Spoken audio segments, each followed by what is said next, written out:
E aí, Tem coisa aí... E você deve ter ouvido muita gente fazendo comparação Putin e Hitler, né? Aquele começo, quando Hitler invade a Polônia, com ele invadindo A Ucrânia. a Ucrânia. Ele falou que não ia invadir. É. Tem algum paralelo, você vê? Não, existe um paralelo porque os dois são na Europa, porque os dois, a Alemanha era nazista, o Putin é um autocrata. Você tem... Era uma ditadura na Alemanha já, né? Há vários anos. Essa é uma pergunta. E a segunda pergunta é se pode escalar para uma coisa do tamanho que foi a Segunda Guerra Mundial, ou maior. Olha, poder pode. É mesmo? Não, existe poder... real essa... Não, assim, quanta chance isso tem, não dá para saber. Mas é que assim, a gente tá vivendo um momento.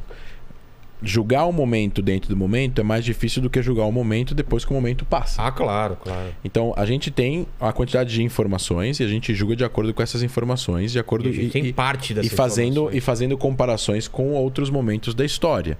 O que são os outros momentos da história? Quando o Hitler encontra com o Chennault lá, que era o primeiro-ministro da Inglaterra, e o da França, e saem com a garantia de que ele não vai invadir a Tchecoslováquia, ele vai invadir, e depois ele vai invadir a Polônia. Existia aqui toda uma mentira por trás da ideia nazista, que existiam documentos mostrando isso, né? Mas a quantidade de inteligência, a quantidade a potência da inteligência dos outros países de descobrir esses documentos era muito pequena. Hoje em dia a inteligência é muito mais capaz de descobrir os planos dos outros países. Tinha esse plano então muito antes. Já, mas era uma coisa que estava no papel, e aí tem até uma história, tem um filme, esqueci o nome agora, no Netflix, que fala sobre isso, que são um oficial que trabalha com Hitler, um oficial que trabalha com o primeiro-ministro da Inglaterra, e eles estudaram juntos, e aí um passa uma mensagem pro outro falando: eu preciso fazer com que você encontre, que eu preciso encontrar o primeiro-ministro da Inglaterra para falar para ele esses planos de Hitler aqui, porque eles estão enganando todo mundo. Isso no acordo que eles assinam para evitar a guerra. E aí passa 2 meses, 3 meses e ele invade a Tchecoslováquia. Ele estava querendo ganhar tempo, na verdade. Ele estava querendo fazer com que a atenção fosse para outro lado. Então, assim... Mas, assim, Hitler e Putin são pessoas diferentes. O Hitler tinha uma questão racial, ele tinha um ódio contra os judeus, ele tinha uma questão de entendimento biológico da humanidade, que é o nazismo, que está escrito no livro do Sapiens, do Yuval Harari, que fala sobre que o nazismo era uma via distinta do capitalismo e do comunismo. O nazismo era uma via que enxergava a aniquilação das pessoas que existiam por causa do seu sangue, por causa do seu gene. E isso é uma coisa que está fora do prumo das ideias. Com certeza era um psicopata, né? Não, então, por isso que eu acho que isso diminui a importância da Segunda Guerra Mundial e do nazismo. Você pode chamar o Putin de muitas coisas, mas eu não acho que a comparação com Hitler é cabível.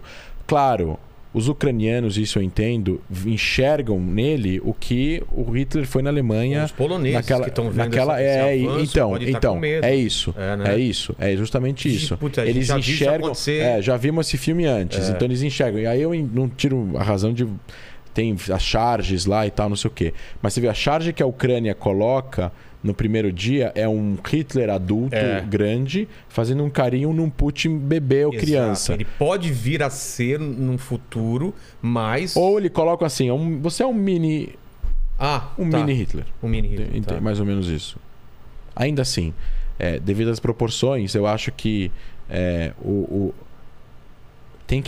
a gente tem que tentar parar de usar jargões para caracterizar uma situação, para agradar os nossos sentimentos pré-existentes e se concentrar na realidade. É a mesma coisa que cada jogador que a gente fala que é o novo Pelé. Não é, né? Não, então, Neymar é o novo Pelé? A gente já viu esse filme antes, quando falam, por exemplo, que Israel comete um genocídio. São jargões usados para poder suprir uma necessidade emocional de um conceito que eu acredito que a pessoa acredita que gera emoção. Mas se você for aos fatos, você vai entender por A mais B que não há um genocídio. Você pode criticar Israel de outras formas, mas genocídio não há. Não há genocídio, não há apartheid, não há limpeza étnica. Essas 3 palavras, essas 3 caracterizações, elas são usadas para tentar diminuir a qualidade desse debate e fechar a porta, porque não tem negociação com genocídio, apartheid e limpeza étnica. Só que não é o que está acontecendo. E dá para provar com números, com dados, com mapas, mostrar, olha, isso não está acontecendo. Você pode falar quando você quiser que é genocídio, mas não é. conflito árabe-israelense desde 1860 até agora. E outro dia alguém comentou no meu Twitter falando, por que 1860? Porque é o ano zero do reinício do Ishuv judaico, que seria as colônias judaicas na região de Israel, na terra de Israel, da região da Palestina, ainda 60 anos antes do Império Otomano cair. Que é o primeiro bairro fora da cidade velha de Jerusalém. Foi um bairro judaico construído por um judeu chamado Montefiore, que é onde tem um moinho, que é na parte ocidental da cidade. Ainda não existia nenhum bairro árabe em volta da cidade velha, no leste da cidade. Não tinha ainda. E a população era 60% judaica e 40% árabe. Esse é 1861. E aí vai para outros, a gente pode depois falar, mas é aquela coisa que aconteceu naquele bairro de Sheikh Jarrah, que aconteceu todo o problema lá dos palestinos, de talvez saírem das suas casas, não saírem, Suprema Corte, o problema, nananana. Então, isso que iniciou a guerra, em maio. Mas você tem todo um histórico que fala sobre isso. Então, morreram 90 mil pessoas. 60 mil árabes, 30 mil israelenses em 160 anos. Para se caracterizar um genocídio, é uma coisa muito específica. E é uma questão de intenção. E de desproporcionalidade também. Intenção. Você está intencionalmente querendo eliminar uma etnia, uma raça. Como que aconteceu no Holocausto. Exato. No Holocausto, em Darfur, na África, no Sudão, o genocídio armênio. Entendi. Você tem o genocídio ucraniano, onde você tem aí realmente... O Holodomor lá? Você tem milhões de pessoas morreram, centenas de milhares, porque eles, só pelo fato de eles serem daquela nacionalidade, daquela etnia. Isso é um genocídio. Entendi. Você tem intenção de matar pessoas, independentemente de serem civis. Um conflito, uma guerra não é um genocídio porque está os dois lados... Não, uma guerra, o lado mais forte pode cometer genocídio. E pode não cometer genocídio. Ele pode cometer crimes de guerra e não ser um genocídio. Ele pode cometer... Esses crimes de guerra podem ser massacre ou podem não ser massacre. Entendi. Pode ser um crime de guerra que não foi massacre e não é genocídio. Pode ser um crime de guerra que é massacre, mas não é genocídio. Pode ser um crime de guerra que é um genocídio. E o genocídio é um massacre, óbvio. Entendi.